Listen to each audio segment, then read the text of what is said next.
Qual é o propósito da vida? Faça a pergunta a si mesmo. É comer? É dormir? Ou é tudo mero divertimento? Beber? Não é isso. Beber, comer e finalmente morrer? Nosso propósito último é morrer? O propósito da vida é conhecer o nosso próprio ser. Primeiro, se pergunte, coloque esta questão: quem sou eu?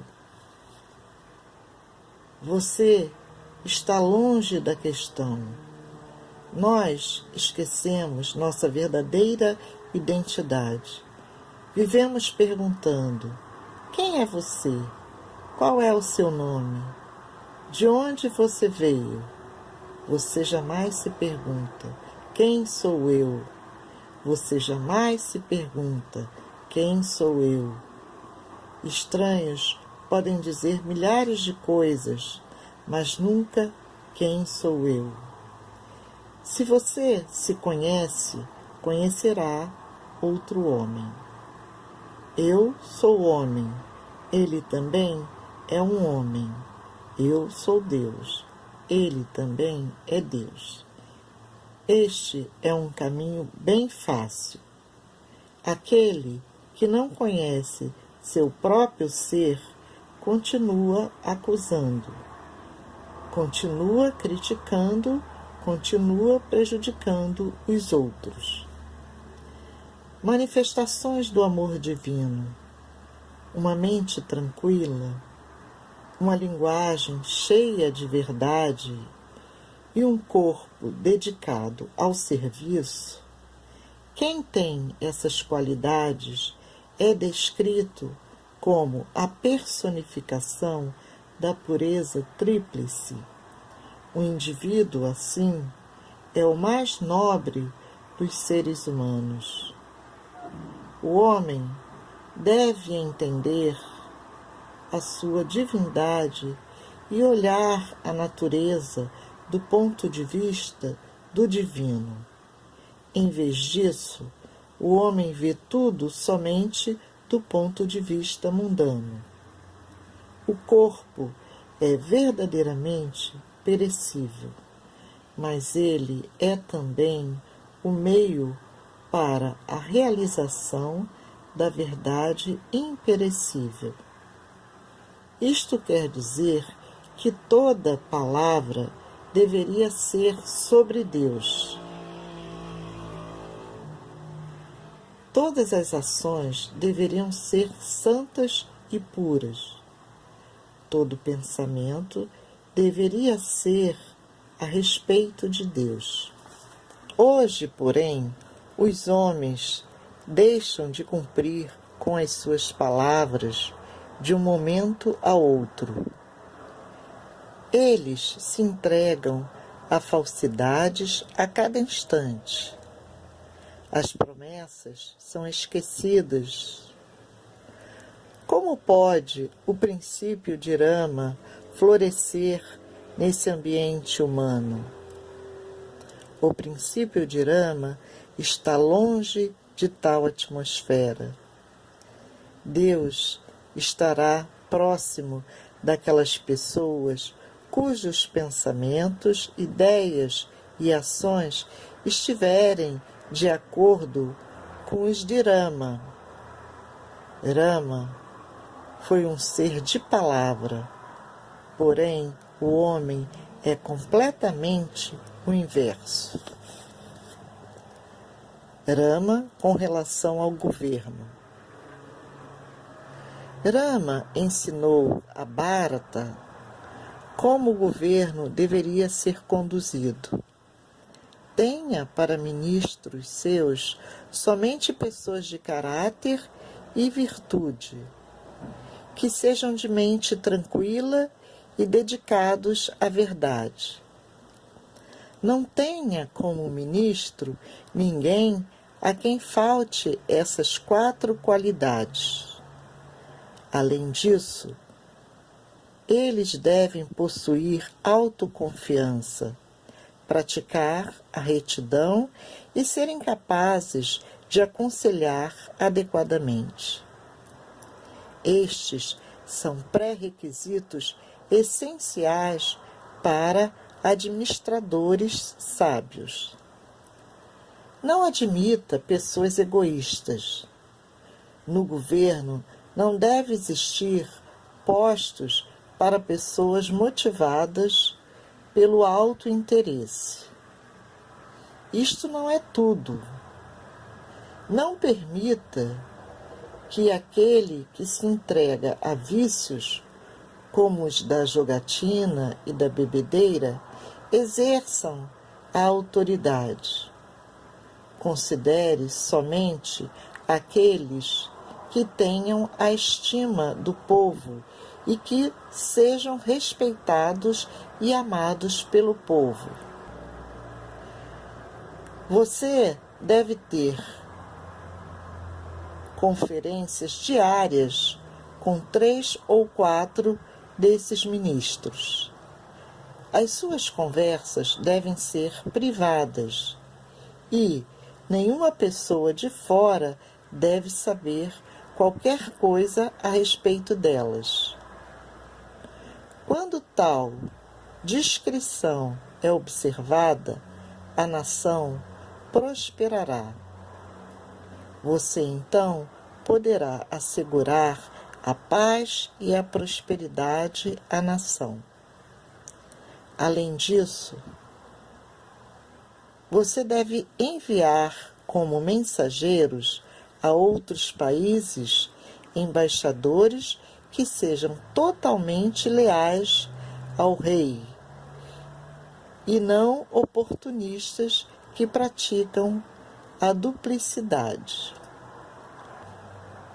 Somente homens assim poderão transmitir ao rei informações fidedignas. Como estabelecer o reino de Rama? Tais foram os preceitos sagrados da boa administração que Rama ensinou a Bharata. Como é que a situação do país hoje se compara com o conceito de Rama de um governo ideal? O estado de coisas hoje é 100% contrário às ideias e ideais de Rama. Como então pode o reino de Rama ser estabelecido aqui? Se quisermos estabelecer o reino de Rama, deve existir harmonia entre pensamento, palavra e ação. Isto não se aplica só à Índia, mas a todo o mundo. Todos os países deveriam ter governos que se conformassem a este princípio de pureza tríplice. Somente então o povo também refletirá o caráter dos governantes. Hoje, o povo reflete o vício dos governantes. Como podem estabelecer o reino de Rama? Poderão somente se existir uma completa transformação das suas atitudes mentais.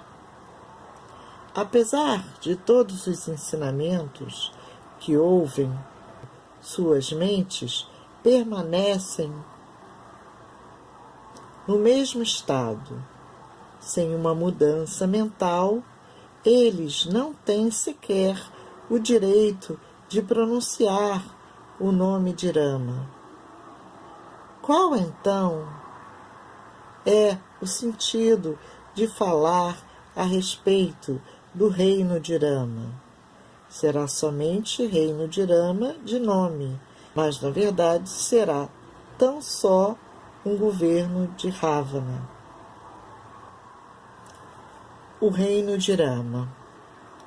Para começar, entendam o que é o reino de Rama. Rama Raja é o reino da moral, da verdade e das virtudes. Ramaraja quer dizer aquilo que conduz à felicidade. Não deve existir má vontade contra ninguém. Ninguém deve ser magoado. Isso é o reino de Rama.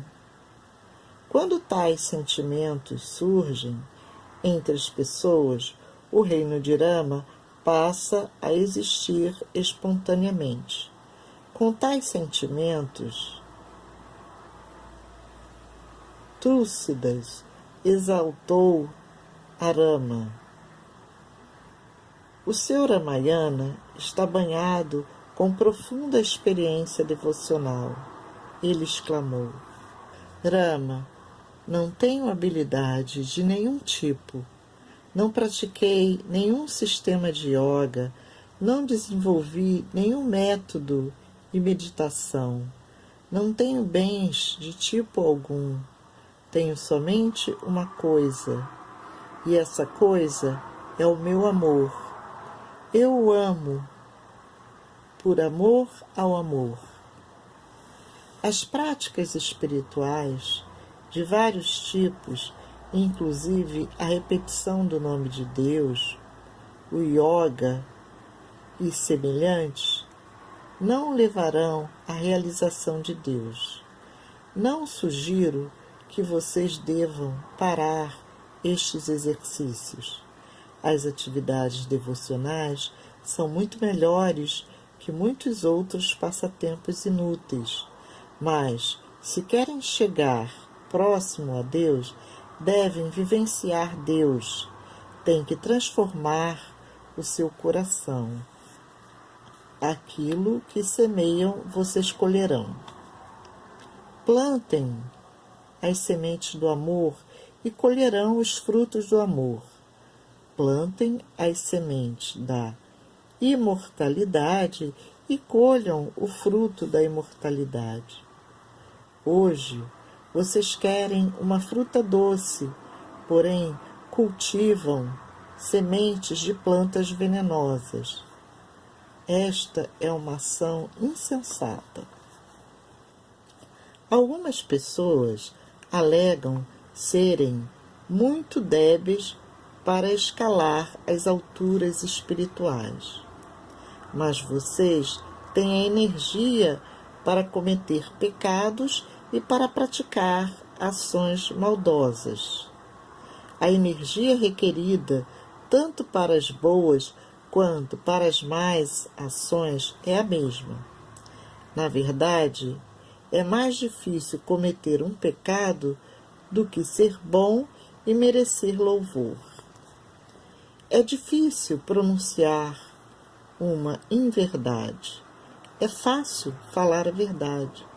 Falar a verdade não requer esforço algum, mas declarar o que não é verdadeiro como verdadeiro requer considerável engenhosidade. Pronunciar uma mentira é, portanto, mais difícil. Igualmente, trapacear é mais árduo que ser honesto. Muitos devotos dizem a Swami que foram apanhados nas espirais da vida familiar e do mundo, samsara, e que estão impossibilitados de se livrarem delas. Mas qual é a verdade? Será que vocês estão se agarrando ao samsara? Ou será que samsara os está segurando com suas garras? Acaso o samsara tem mãos para agarrá-los? Vocês têm mãos e estão se segurando à vida mundana. O samsara não os está prendendo. É um paradoxo você dizer que o samsara o está prendendo nas suas garras, quando a verdade é o oposto. O apego em excesso é uma causa das destruições do homem. Faça tudo como um ato de oferecimento ao divino. Sem fé em Deus, o homem deixa de ser humano. Não se deveria dar lugar aos malvados que pensam uma coisa, falam outra e agem de uma outra forma. Os devotos devem encher suas mentes com pensamentos sagrados.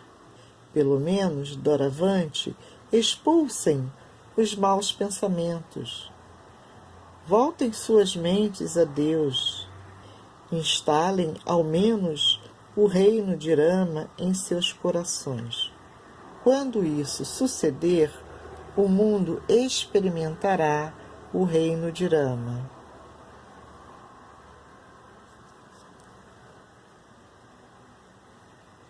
Fontes consultadas: Divino Discurso, instalem o reino de Rama em seus corações. Vrindavan, 9/4/95.